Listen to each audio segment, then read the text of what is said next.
Okay. Yes, he says, what are the benefits for DF to have staff members going to Gamescom in person? Is it about creating dev connections? This one from Concrete Llama. What does a day in the life of DF at an event like Gamescom actually look like? Do you divide and conquer and have to abide by a strict itinerary throughout the days, or do you get some freeform time just to check out things that pique your interest? I'm guessing that there's also a lot more to Gamescom for you guys that other than just what's presented on the show floor. Well, that bit's true. I mean, you know, there's been some pretty big rumors flying around behind the scenes, stuff that's happening, which I guess people will learn about in due course, assuming it's true. But well, what are the benefits for going? Well, I've already said that if you don't go, you see more. Online you're going to see way undoubtedly true. But first of all, from my perspective, it was about basically just visiting John and Alex again, because it doesn't happen very often in the post-pandemic world.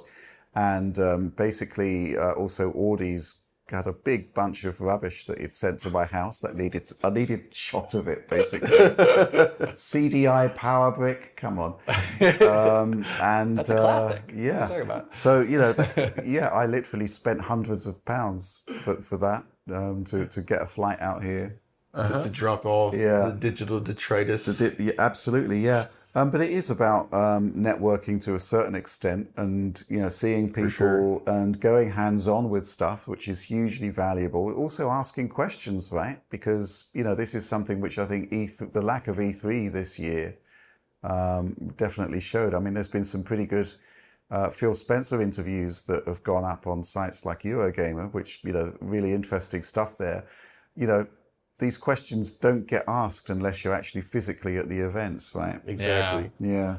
Anything you want to add? I mean, yeah, it's just about making those contacts, meeting people, but wondering about the day in a life of this kind of thing. We basically have a schedule we plan out before the show, but we try to leave enough space between things so that we can see other stuff, or also it allows for, you know, overrun. time to, overrun, which happened a lot, actually. Yeah, you can get pretty tired just by walking around and you're just talking all day. Walking around from hall to hall, but we're mostly in the business area here because that's where, you know, those kind of like meetings are set up. The public area is scary on the public day. It's a little bit crowded, to say the least. Yeah, and then in the daily life of an aspect of this, other than seeing you guys and other than getting the connections and forging connections with developers, beyond the fact, because like you'll use those later, you'll be talking to them later as the games are coming out and all these things.